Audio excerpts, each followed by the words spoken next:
couldn't resist. Maybe it'd be a nice close-up of these guys.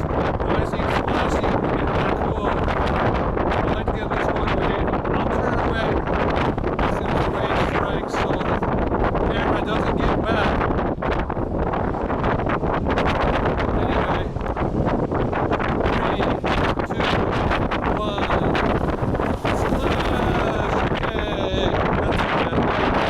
Anyway, I'm gonna walk a little farther,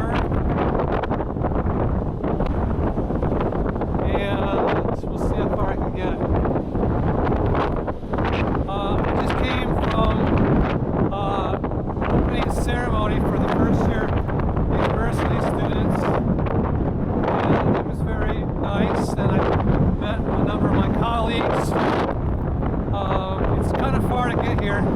It's over 2 hours from where I live in Matsudo.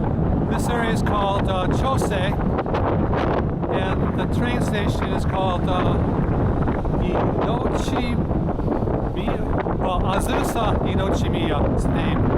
But the beach is called Ichinomiya.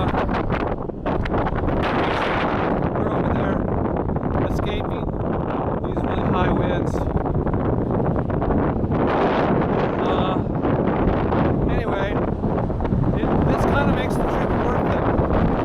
I love the ocean. I've always loved Lake Michigan, Lake Superior, Lake Huron, and out here. I don't want to get too wet because up here it's going to start, the spray from the ocean waves is going to hit me soon. I'm going to get a little wetter because I want to feel mystic mists of the Pacific Ocean. May the Creator bless these waters and all who come here with great happiness